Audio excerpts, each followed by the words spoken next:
What's up, y'all? We're back again for another UFC Fight Night fight pick video in the Chrome corner. We got Charlie T here as usual. And corner. Let's go. Let's do it. We're actually back in the Chrome, the actual Chrome corner for me for this recording. Last recording we weren't, but we still made it work for you guys. So we'll do the normal thing. We'll go through the main card today, take our fight picks, give our reasoning, and then we'll put out our just the picks on our Instagram, which is at Chrome Corner MMA. We'll start from the bottom of the main card. And do you want to go first or me? I'll go first. I'm going with Norman just because he, in terms of measurables, he has a 74-inch reach compared to Soriano's 72-inch reach, good on the ground. He has a height advantage of 2 inches. 60% knockout rate in terms of like his victories. 30% submission rate. I mean, that's pretty even in terms of them. But I honestly don't know much about the two fighters, but I know Todorovic is a really good fighter, so I'm gonna roll with him. Todorovic was on Dana White's Contender Series, because I remember seeing him on there. He won a decision fight on the Contender Series. Yeah, looking through these two guys, neither one has really fought any big names. I believe, correct me if I'm wrong, you might be on Todorovic's fight record. I'm on Soriano's. But I think they both fought in Dana White's Contender Series, and then they both had one fight in the UFC. Yeah, Todorovic knocked out Daquan Townsend on the UFC on ESPN 16, the Holloway fight, second round knockout. So I'm gonna go with Todorovic too. When I looked at them, it's kind of a toss-up, you know. Like you said, it's two young fighters. Both of them, I'm sure, are hungry. It's just a lot of those come down to who wants it more or who's just less nervous in the limelight, right? And there's actually fans there for this, so that might bring a little bit more of the nerves. All right, moving on to the next fight, we have Buckley versus Chirico. Is that how you say that? Chirico. And for this, I'll start us off. I'm going to go with Buckley. I've really enjoyed, as I'm sure everyone else has, all of his crazy power that he brings to the table. The spinning back kick, knockout, whatever you want to call it, you know, Super Saiyan, Bruce Lee, whatever. I'm right there with you. Buckley's a freaking animal. Those 75% knockout rate in all of his wins. I mean, dude's an animal. And look at this, the guy's 5'10", has a 76-inch reach. That's pretty impressive. You want to know what's even more impressive? And I'm gonna roll with what's on the UFC's website, right? Mm-hmm. Okay, I was on ShareDog and it said he was 5'8". If he's 5'8" and has that reach, that is absolutely ridiculous. But either way, like, dude, you know, I see a lot of like crazy measurables. You know, I work in custom suiting. I see guys who are 5'7" with freaking like 30, 36, 37-inch arms, and so it's you know, it's pretty crazy, but it's not completely out of the realm that a guy's 5'8" and have a 76-inch reach. It's just, you know, people are made different. Yeah, and when you're a fighter, hell, I mean, I'd be pretty glad to have such a big reach, such long arms, even if it was unproportional. They're going to have about 1,000 or whatever it is fans there, so they should erupt if he does do something crazy this time. Something to note, though, about Chirico, I was looking at his record. I think he's on a 3-fight losing streak. Okay, moving on to the next one, Ponzinibbio versus Zhang Liang. And so who do you think pulls it off? Well, Santiago, man, his last two fights, he's beaten Mike Perry and Neil Magny. I mean, Neil Magny was a knockout. He's won the last 1, 2, 3, 4, 5, 6, 7 fights. I mean, 28-3 in measurables. He's got where's it at? Just 73-inch reach compared to 71.5. I mean, you know, see that Mike Perry fight, you know, that was impressive. Mike Perry's a really good fighter, and Neil Magny's a really good fighter too, and he knocked him out. So I think he's for real. And so he's on a streak, right, Ponzinibbio. But one thing that you have to remember that I noticed in the in his fight record is he hasn't fought since 2018. So he's been out for a couple years, which, you know, it depends on if you believe in the ring rust thing or not. That may play in Zhang Liang's favor. I mean, here's the thing. I mean, I think that in some cases ring rust is real, but I mean, Nate Diaz has got in the ring with your boy 4 years after he fought McGregor almost and took it to him. So, I think it just depends on the guy. I think it just depends on the guy, honestly. So I'm going to go with Ponzinibbio as well. I was kind of playing devil's advocate a little bit with, you know, the time off that he's had, and just kind of see what that would kind of put in your head as far as if you still want to go with him. But all right, moving on to the next one, we've got Condit versus Brown. This one I'm really looking forward to, and not just because, or not because I think that they're going to blow us away with whatever they go in there and do, because let's be honest, they're two guys that are on the back nine of their careers. But I think if you're... Carlos Condit has been around forever. He's an OG. This man fought in Pancrase. That's how long he's been. He fought in WEC. He's been around forever. He's fought the who's who as well. Mm-hmm. Condit has a great he has a great record. I'm sorry, he had a great record for a while. Of course, it's getting to the end of his career, so you kind of pile up losses when you keep fighting for as long as he has. But he took out some big names. He had a great fight with GSP. I'll never forget, it was 2010 to like 2012. He beat Rory McDonald, Dan Hardy, and Nick Diaz. Crazy. That 3-person streak right there, you're talking about the star power of those three people that you just named is crazy. I mean, when Rory McDonald's the least of the three as far as star power, then that's some big names. Dude, and the thing is like he lost 2 fights in a row after that, but there were two, George St. Pierre and Johnny Hendricks, and those are two of the, I mean, George St. Pierre's the best welterweight ever, and Johnny Hendricks, you know, almost beat George St. Pierre in his last fight at welterweight. So some would say that he did, not me necessarily, but some would say that he did. I'm gonna go with Brown, man. I think he pulls it off. I think that Condit was he had not won a fight since 2015 until his last fight when he beat Court McGee. I watched that fight, and it was a decent showing. Both guys, again, on the back nine. Of course, the UFC's setting up guys like that because they're not going to put them again when they're with those young killers that often. So it was a good fight for their age, you know. And he pulled it off. I do think he won.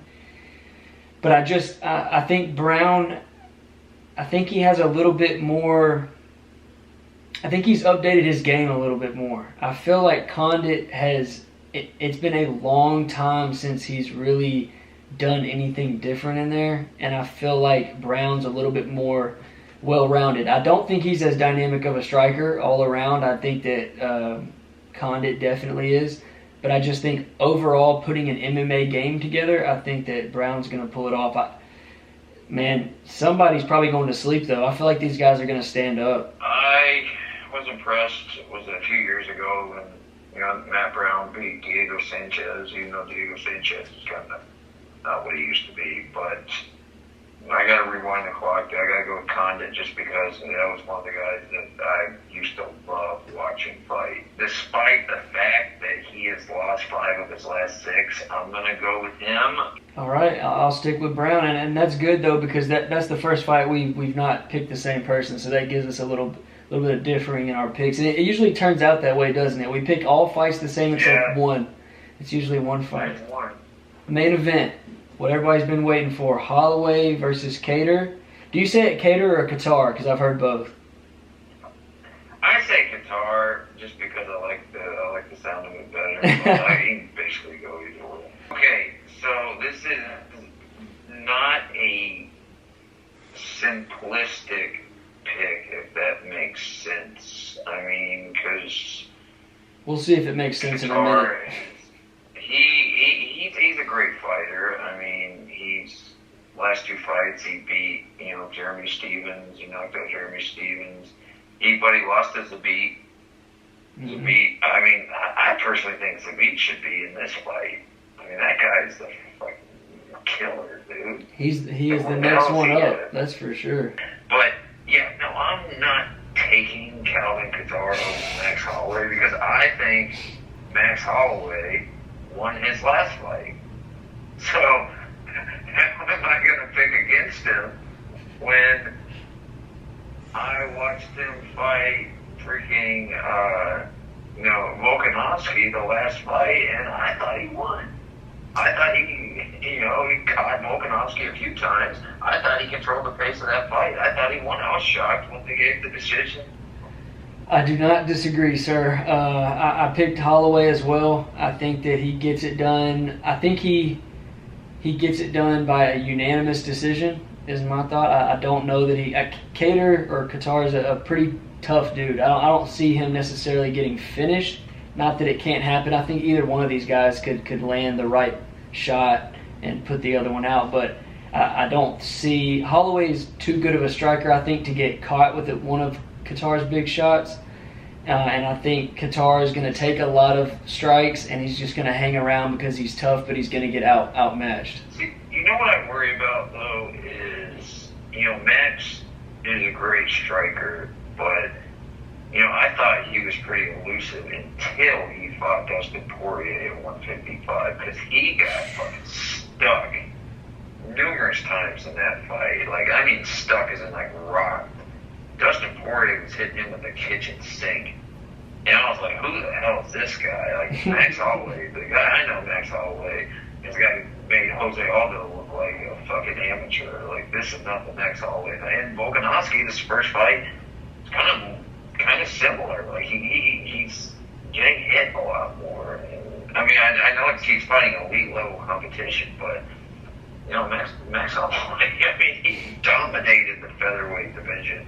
He's 29, he's not even 30. Yeah, he's not even 30 yet. It's just amazing to me that most guys could, especially in the lighter divisions, they probably fight till they're 37, 37-ish. So, another 5 years, and you've already had the career that he's had.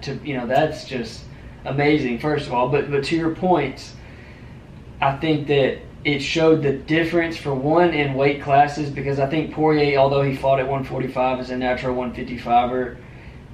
Poirier's a natural 170. Yeah, damn near. Yeah, pretty good sized dude, pretty big frame, and his power.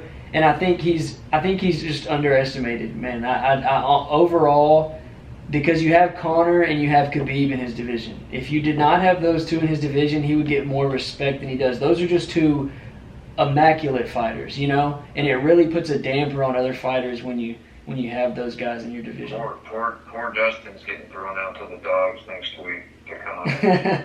But he's fighting a fresh, renewed Conor McGregor who looks dispatched him in 2 minutes in their first fight, man.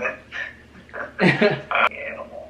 What's that? The Instagram MMA nicknames they give people. They say a motivated McGregor can beat anybody. They say a C-level Cain Velasquez because he had that one amazing fight at C-level. They have all these little names on Instagram. It's funny as hell. But so they say a motivated McGregor can pretty much beat anybody. But yeah, I'm going with Holloway as well over Kattar, and I think to your point, to bring the Poirier thing back to Holloway, I think that not only Poirier being a bigger guy, frame-wise, he's bigger, wider, and probably carries more weight walking around. He may be close in the off-season Holloway because he's taller, so he may be close in weight, but his frame is thin this way. You know what I'm saying?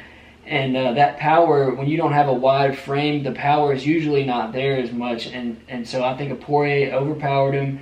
I think his reach is a lot more. One thing people don't know about Holloway, even though he's tall, is his reach is like he has a negative ape index, meaning his reach is less than his height. And so I don't know. I think he's used to fighting guys who have a shorter reach in the 145-pound division. Yeah, he's used to fighting smaller guys, and he fights guys like the Frankie Edgar fight in between the Volkanovski fight and the Poirier fight. He showed why he's been so dominant. And I think he beat Volkanovski in the second fight too. By the way. Yeah, I think a third fight is needed, and especially if he looks good in this fight. If he wins by knockout, the next fight needs to be him and Volkanovski. Because that second fight I thought was a travesty because that Max won.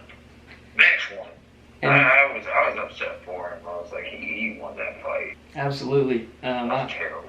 To see a guy go in there, right the wrong that he made the first time, to lose his belt that he had for so long at such a young age, and then he rights the wrong and everyone sees it and you don't give it to him. It's I know he was just. I'm sure his stomach was in knots that night. That concludes. Go ahead.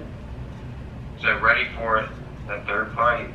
Oh yeah, hopefully they'll set it up. I mean, given he beats Kattar and nothing goes wrong with that, but I think he will.